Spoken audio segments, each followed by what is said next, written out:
Thank you very much for tuning to this platform, one-on-one. Host Owen kaswabuli.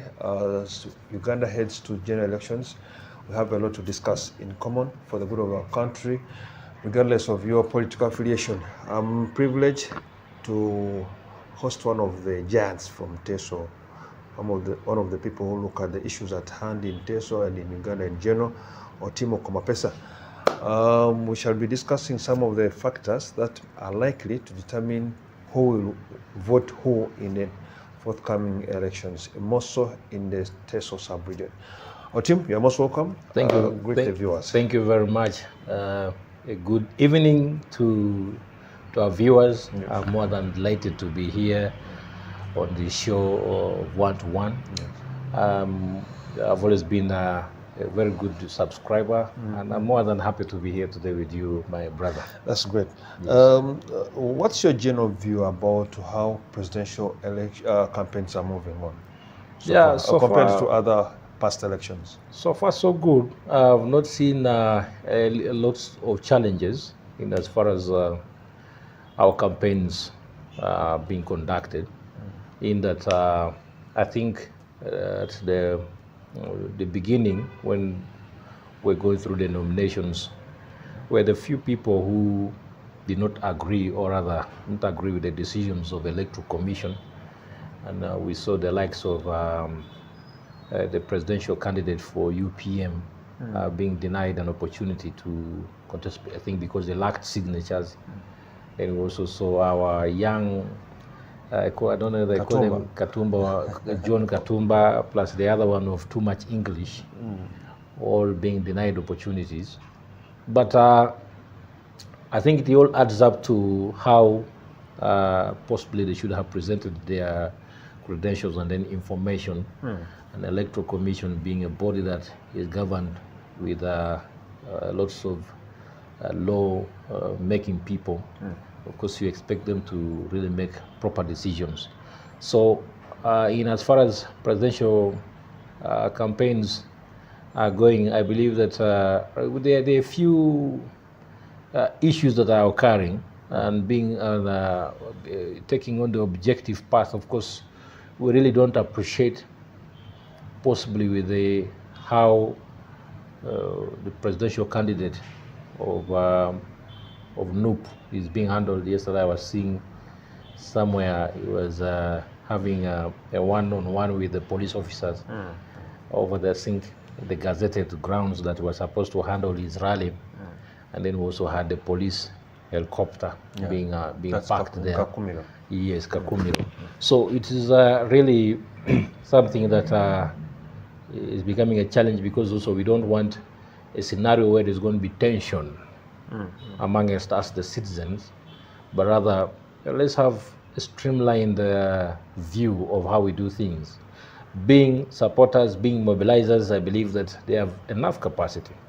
And also the ruling government has a streamlined system from the district, from the national structure, from national up to the grassroots, that is parish to the village. They have very strong structures, and I don't think there's anything that should be a threat or should pose as a threat to them, apart from, of course, having the new generational, or they call them the Gen Zs, who have come on board to begin with that, what does it mean that NRM has stayed here for some years? What does it mean that it's now dealing with a generation that has only seen one regime? That is a challenge. That's a problem. We've always been talking about it in a few meetings that I've attended, high-level meetings, and some of the key, issues I've always raised, how to orient the young leaders to suit into a system that has been there for ages. Yeah. We're talking about 4 decades now, the 40 years, and a system that has been there from the times when our fathers were a little bit young and more energetic, youthful, to now us who were young by then, coming up to a youthful age. Of course, you know that there's new energy that is breeding. And with new energy, you expect new dynamics of politics in our atmosphere. So the resistance, or rather the friction between the old generation and the young generation is something that can easily spark an Some people in uprising NRM think that by the fact that these people have only seen one regime, it will be subject of them to support the regime, more so that they never saw what happened in the past. You see, the problem which they also term to have been evil. the issue also comes in with the winds that are moving currently. You see, other countries have leadership, rotational leadership. And I remember at one point, I've always spoken about rotational leadership. Rotational leadership is healthy in every economy. In the party or the in country the at party, large? it can be the party, even the country affairs. That's the national affairs. Why am I saying that? See, anything to do with rotational leadership comes in with new ideas. People have a scenario where they want new ideas. But for NRM, I don't see any situation that should be hindering that, apart from a little bit of misinformation on how we have been handling information. You see, also information determines how far you go with leadership. If you are able to contain information, if you're able to contain the flow of information from within the country and how it leaks to the outside world, then it determines how far you go in leadership. Because you seem to sound like the NRM party is suffering from the social media era. There's been a little bit of misinformation, or rather, with a generation the that understands it so much. Yes, there's a generation that understands it currently, and then there's a generation that is trying to cope up. You can look at a scenario of the Nokia phones. The Nokia phones by then used to be one of the best. And I remember the old generation used to handle and say, but when the evolution of technology came in through the new ones, now the Nokia is Nokia is on the other side trying to cope up. So also with leadership, there is no difference with how you handle. Okay. Leadership needs when you evolve. You see how Kenyan leadership is trying to change. It's goes from the likes of Jomo Kenyatta to the likes of Arap Moi, who were there, now to William Ruto, who's dealing with the Gen Zs. Now William matches Ruto, with the generation. Yeah, matching with the generation. Now William Ruto is the person that has lived through these, transitions, and he has also been mentored through the transitions. When he was watching. Yes, when he was watching, and then now he is part of a generation that understands information, that plays around with media as a form of psychology on anyone. So likely in Uganda, that is what we are facing as a country right now. Okay, if I'm to be specific to discuss about Teso sub-region, I may say every region has its own issues. Much as a country, we have combining factors. But looking at Teso sub-region, what could be the main issues that are likely to determine who should be voted in these coming elections, more so for the position of presidency? What are the likely determining factors in this election? You see, initially in Teso, the issue has been with cattle compensation. And you see every leader who has come out with the agenda of saying that we're going to promise you on how we shall be able to recover the cattle. And then you give him 1, 2 terms, even 15 years to be in power, and you will never see him talk about cattle compensation. That's at the level of MPship and yes, local government. Yeah, local government, and then the level of MPship. So we, as a young generation that is coming on board, are now looking at clear resolutions that should impact Teso sub-region. And I also don't want to speak, you see, what we adopt in Teso region should be the same thing that should be adopted in Busoga, should be the same thing that should be adopted in northern Uganda, rather all those other regions. In Teso, we have an issue where we are dealing with the young generation that doesn't have a meaningful purpose. Let's first discuss about the issue of compensation. When you look at the 2025-2026 budget, over 80 billion shillings was allocated for compensation of people that side. Hasn't it so far impacted? Most of that money has really not even been before, we could hear about compensation all the time. Most of that has not really had a lot of impact as far as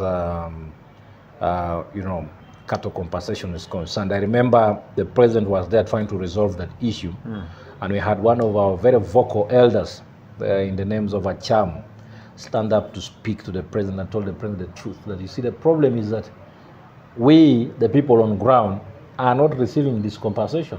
The compensation, I think, is ending at a level where we also don't understand.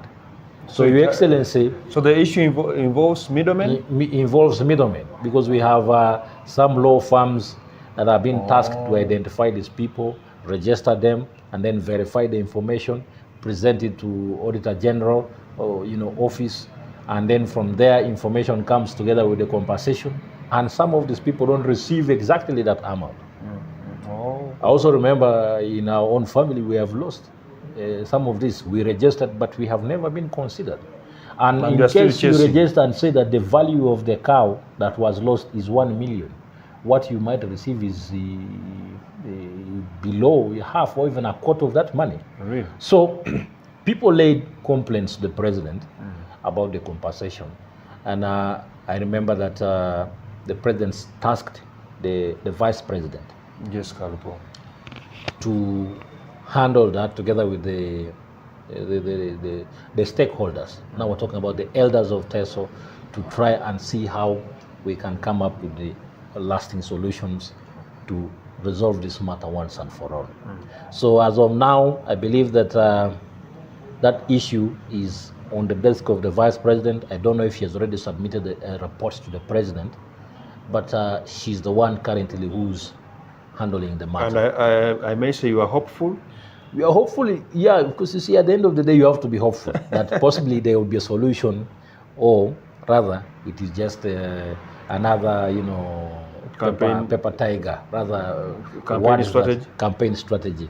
But we don't want to really put it to task that possibly it's another tactic that the government is trying to use. But we, as people from Teso, are trying to look at it as something that should be able to cut, rather to cut off that narrative that has been there for a number of years. Of because you see, every time someone talks about cattle compensation, it brings back memories. So we really don't. Past. Yes. So we are tired of that narrative, and then we want people to grow. Teso should not be a corridor that discusses things and then they end on table. So I may say, at presidency level, it has not been a big determining factor, because time and then Mr. Museveni has been winning in Teso. Yes, he has always won, and maybe you are using it to determine who should be the local leader or who should be the MP. You see, mostly during, this also comes in with our leaders, the current leaders that we have. Anytime they are nearing towards elections or other campaigns, they always to bring in the issue of cattle compensation. And I've seen that with the former member of parliament for, I think, Muria or Kapelebiong, that is Honorable Cheng, was talking about no cow, no vote. I've also seen that with Can that a work little out? bit. Yes. No cow, no vote? You see, the mindset of the common man is one that can easily be manipulated. And if an influential leader, if you package well that slogan, it's very bad. It can impact and it can create a very big disaster. No cows, no vote. No cows, no votes. So it is something that has been in the corridors within the region, and I believe that it is not something that anyone can easily toy around with. Because if I carry this to a common man and I say that no cows, no votes, a common man is a person that will pick up and go and tell the rest and say, we're not going to vote this government if we don't have this. So I believe that we are leaving it up to the vice president that has been tasked to handle this matter. And also we want to see to it that these matters are resolved once and for all. Okay. You're talking about the issue of the youths in the Teso sub-region. Regarding unemployment? Yes, you see, that is one thing that we have entirely been trying to work on. And as the young generation from the region, we are trying to see how employment can turn out to become a very great factor for us. And when you look at Teso, it is just recently that we have begun looking at things that are projecting at industrialization. Initially, Teso has not been an industrial hub, but the fact that we now have a fruit factory, then we have a few factories that are that are merging from within our Soroti industrial area. We also have medium business enterprises that are being set up medium enterprises within small medium enterprises that are being set up by a few by a few people within the business community. We believe that alone is enough to impact on our youth, because you see, Teso has that issue. We at the moment are facing difficulties with drug abuse. We're also facing difficulties where young people are involved in immoral, rather criminal activities. How do we, as the young people, idleness, not going to school? Can be idleness, and then also our own, possibly the leaders within the communities are not impacting as examples to these young people. So when you hear there's a name, a famous name in Teso called the coke. Coke is in English it's called termites. Okay. So you know what a termite does? A termite begins digging from the ground. By the time it comes up, then it has really messed up the place. So these are some of the vices that, as young people, we are trying to foresee in order to keep intact a generation that is going to come and impact. But I think that one begins at family level. No, you see, it also comes with the initiatives from the leaders. From the leaders. Comes with the initiatives from the leaders. If you're to look at other regions, lots of young people are engaged in activities that are productive. You wake up in the morning, but there's an initiative that has been formulated by a leader and it has been adopted by possibly some stakeholders, could be organizations, can even be government itself, that is coming up and then absorb that initiative to empower the young generation. We equally in Teso have young people that have risen up to speak and voice concerns that the concerns of the common people. But looking at the issue of unemployment among the youth in Teso, I knew Teso as an agricultural area. But still, you are having food insecurity in the region, whereby one would expect that these youths could be involved in agriculture, but only 27% of the population in Teso, the households have food, have food security. And around 80% of the people don't have food security in Teso. At least I know Teso was well known for crops like potatoes, wheat, guineas, Yes, we still have this. Could it be a good idea that this youthful, the youthful population is involved into agriculture to at least to earn something from there? We still have these initiatives. We still have these agricultural kinds of schemes within Teso. The only problem is that most of the people have moved from having growing food for commercial into having subsistence kind of farming, whereby I'm growing food that is going to serve me as a family. So we still have millet and we still have sorghum that is being grown. But let me take you back far. In the 90s, Teso was known for cotton. Yeah. And when you're to go to Teso, you'll find we have ginaries. So that was Mukongoro, cotton was in Teso, Bugwere, Busoga, around that place. And the revenue cotton was generating by then was up to a tune of $20 million annually.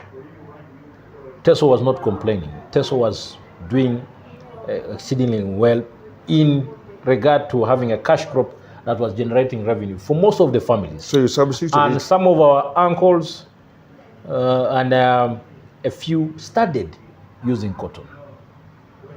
Teso has also been very good for some of these other, organic foods that we're talking about. We have potatoes, we have we have cassava, Yeah. but also when Naro came and then added in another 1 or 2 things, and then we have cassava that takes, I think, 3 months and is mature beyond 3 months. GMOs. Yes, beyond 3 months in the garden, it's already rotting. But the cassava by then was one that would take 6 to 12 months, and you really have very strong. After harvesting, you could prepare kamukeke. Yes, Is it? You could have very good yields by then. So we have a challenge because if you're to look at Serere district, that is where we have our agro institute, one that is looking at food security. We're also seeing that there is underfunding. You see when you are not facilitated, or when the funding is below the margins, of course you don't have to, you don't get the proper kind of yields or yields. You can't carry out the activities. Yes, that's the right word you have used. You can't carry out activities that should be able to impact not only where the area, where the institute is, but also other areas. We currently also had the government bringing in the initiative of oranges, because we had the fruit factory being set, and then they brought us oranges from OWC. The crafting was not really good, and the oranges, by the time we planted, it was the Kenyans who were coming to buy the oranges at very subsidized prices. Now the oranges the factory is using are oranges that are imported. Some of the oranges are not really up to the quality to be able to run that factory. So you have changed to this modified one? Yes, so there's also been some issues about that, because I think they were modifying a certain breed of oranges with a local one to see if Teso used to supply. Because I remember visiting places like there was an agricultural center that side in Soroti, where they used to grow a lot of mangoes, a lot of oranges, but it's like you have substituted all that. But mostly you don't look at those things these days. People are now focused into small activities. Even fishing these days is a little bit, there's kind of restrictions on fishing. So some of these are hindrances that have really impacted on the people.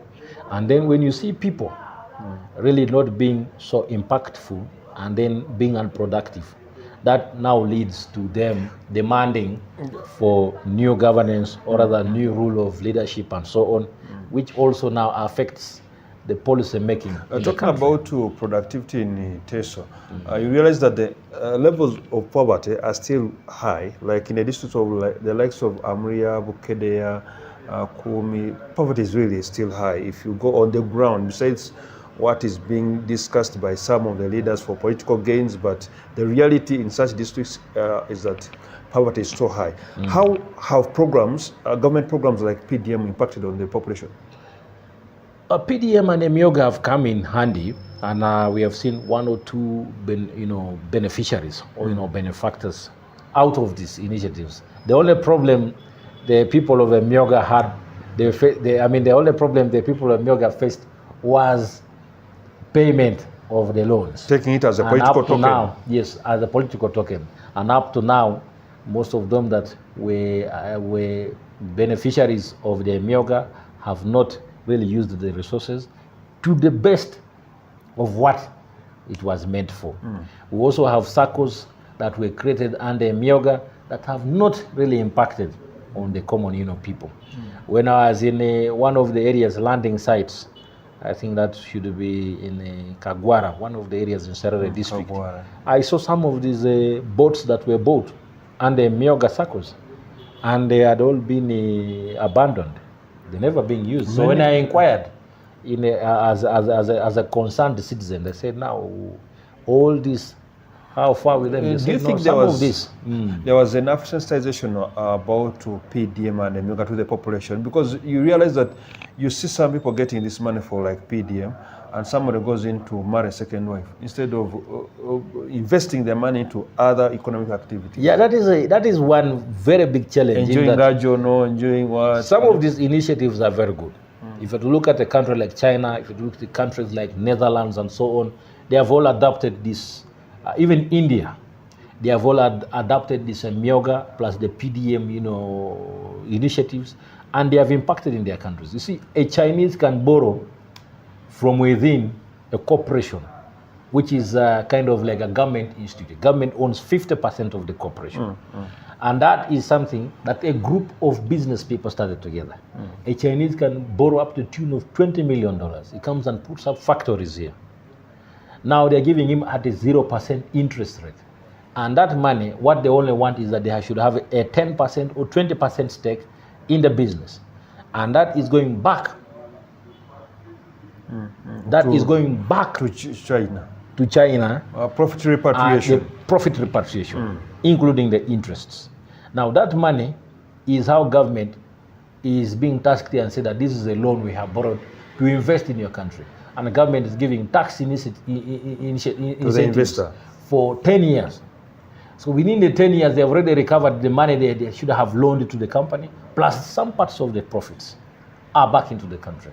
Now, if a Myoga as an initiative would have been that is decentralized from central government to local governments, and then they say local governments should own into some of the initiatives that a Myoga money is being used for.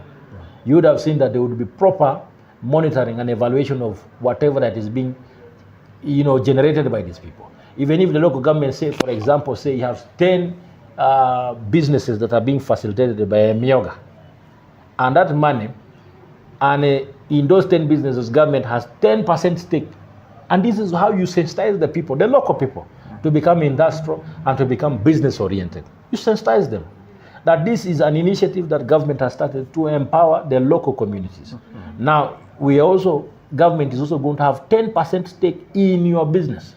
Run it the way you want.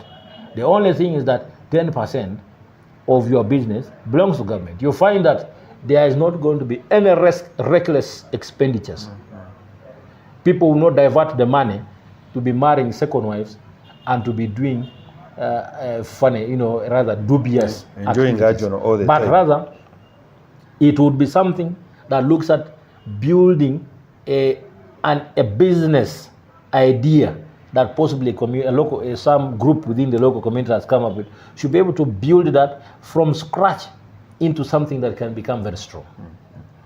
And you see, also as local government plus government, you really don't have to keep people confined within a certain society. If you can set up this method and system using a Myoga, using the PDM, but for PDM is different because PDM is that an individual has he also has the right to sign up for that money. That is with group. PDM. With the Myoga, we are looking at groups. Groups, yeah. With PDM, you are looking at individuals. So you feel that that's why you're saying that with PDM, all the people, because PDM was looking at 37% of the population. Poor population. Now, with the 1 million someone is getting, will run and buy a cow. Expecting that if this cow gives birth, I'm going to keep the young one, possibly sell of the one I have bought, get a small profit, and pay back the same Myoga.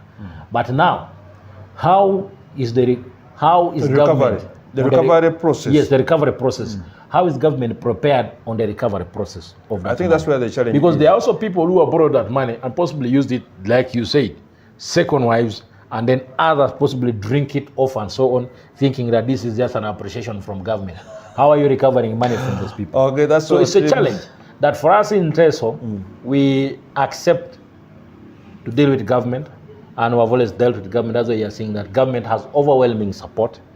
We only have a few areas that we have always seen resistance. We are going to discuss the political. Yes. We are going to discuss the political part of it. But education is one of the keys that can help to transform society. I'm a product of Teso College Aloet, and looking at the times where in such schools, Teso had schools that were among the leading ones in the country.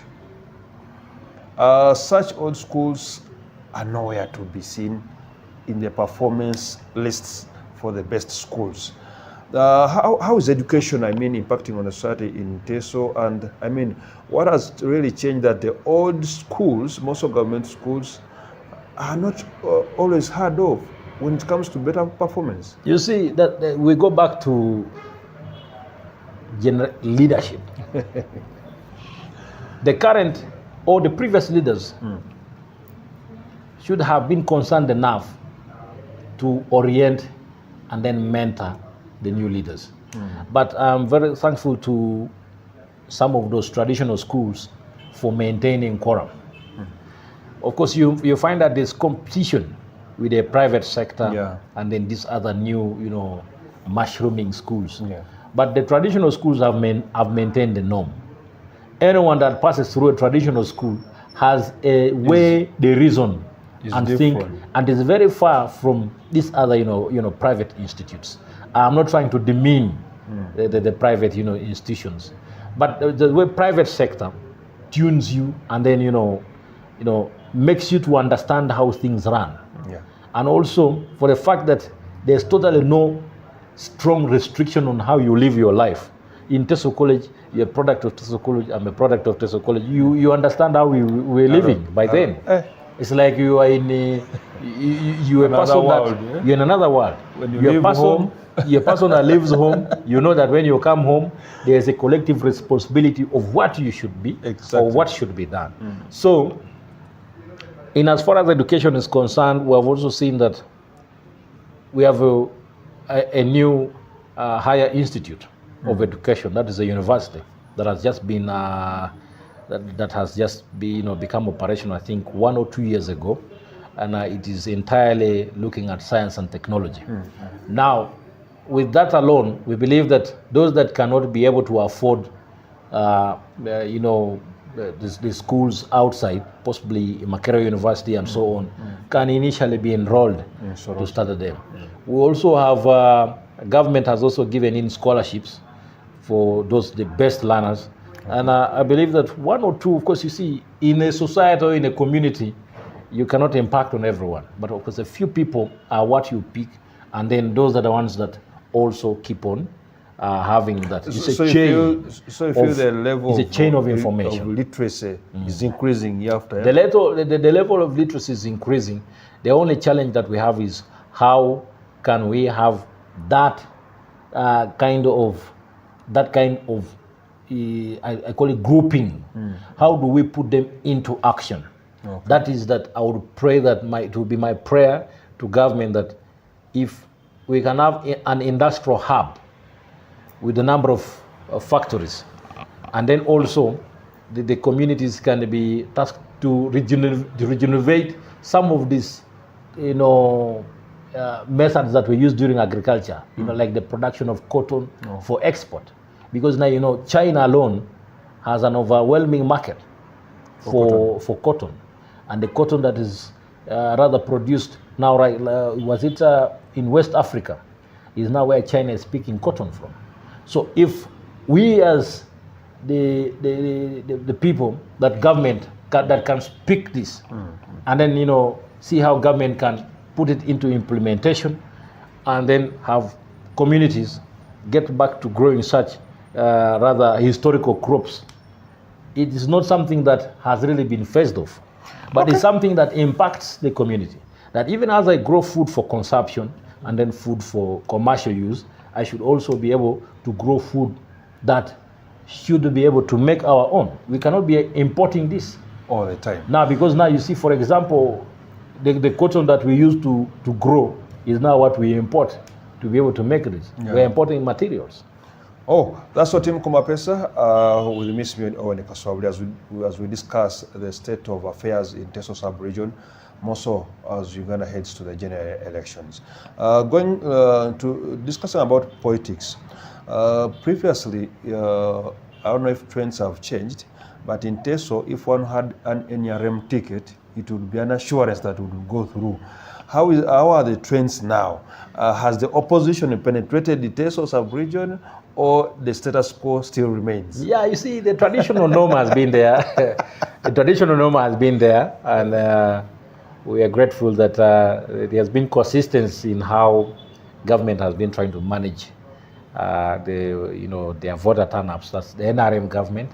But recently, I've seen when NUP released their list, and I saw districts as far as Kapelebyong, With and the then candidates, Amuria, with the flag bearers. and then Katakwi with the flag bearers. I really got concerned, and not concerned in a negative way, but for the fact that you see, in everyday life, people evolve. And of course, you see, people always want new ideas. And when you see the shifts from the famous UPC now to a young party like NUP, and then we also have FDC still has its original trains in some of those urban settings.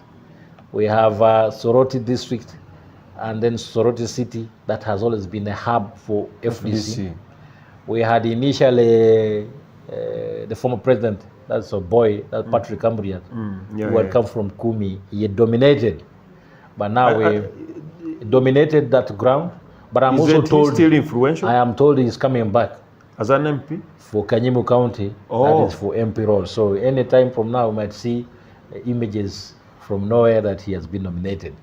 But that doesn't hinder the fact that you see it is a collective effort. It is one way or another that everyone has a responsibility and everybody has a right to choose their whatever they want, political affiliation, but also people have that right to contest to become leaders.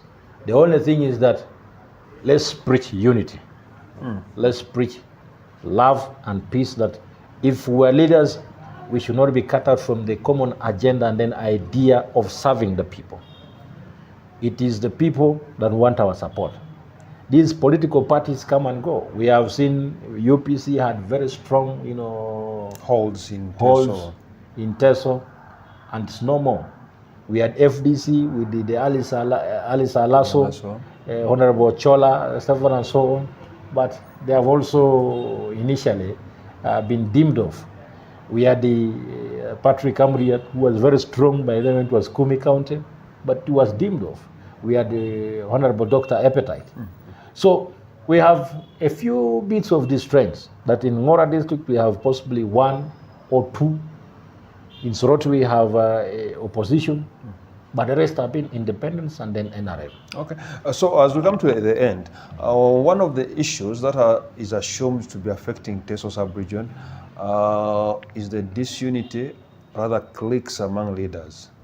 That the top leadership in Teso it has got cliques. So and so supports so and so, the big wings. So isn't this really affecting what much development goes down to the common person? Yes, you see, the cliques among leaders. It did not start today. It is something that has been there, I think, from our ancestors. When you look, there used to be people that would carry themselves in groupings. You find that my great-grandfather, together with your great-grandfather, are friends, but they are not friends to the other group. So when they go for a meeting, they sit this way, the other one sits there. So they are kingmakers. So they are kingmakers. And then what this group should say, the other one doesn't have a say. What the other one is deciding, this one has no say. So it's something that my late father told me by then, I think, when because I come from a lineage where we used to have chiefs. Semeka Kungulu, we had my great-grandfather, the chief. My late grandfather was also a chief. So some of these are things I learned when we were having those experiences from childhood. But then when you look at the trends in this day-to-day leadership, then you begin looking at how the imbalances are imperable. What then should be done? It is now for the young generation to learn from the mistakes of the forefathers and then the current leadership, and then see how we can preach unity. That is why you see... Who should spearhead that? It's the young generation, those that have the capacity and those that have the networks, the connections. If you know that you have an influence within the leadership and then within the community as a young person, yours is to be that comes if you lack selfish interest. Yes, selfish interest. So we as the young people, we are looking at how we can change that narrative, to work together, to have the hand of unity. I've seen it in the current, our sister, that is the current, the Right Honorable Speaker, has that bond with the Vice President, and of course they always share notes, and that is very good. But initially, before that, we used to see fights. Yeah, cliques. You will find that the former vice chairperson of NRM was locking heads with so and so, and that would come public, and of course that's not a good image. So it is changing. So it is changing, and of course, you see, you also believe in one thing, that in any transition or in any leadership spaces, you always expect that there are those that would want to have superiority or over others. True. So you want to feel that. I think that is in every region. It's in every space, in every political space. When it comes to our place in Busoga, we also have such. Yes. So I believe that it is just the way you understand human nature, and then you understand how the behaviors of human. So, Tim, who are the current kingmakers in Teso? Yeah, the current kingmakers are visibly there. We have the Right Honorable Speaker, who has a very upper hand in how decisions are fueled. That's right. She also has our people. We have the Vice President, who is equally very strong. We have the current Vice Chairperson of NRM.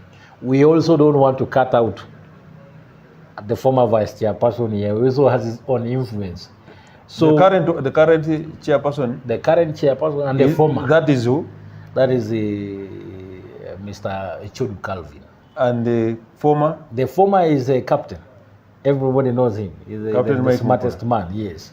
So we just a cluster of people. But for me, the way I would look at such power is that if we're all united and we use that power to develop the communities where we come from, that would be very impactful. There's no reason for you to have power and then you cannot be very impactful to the communities where you come from.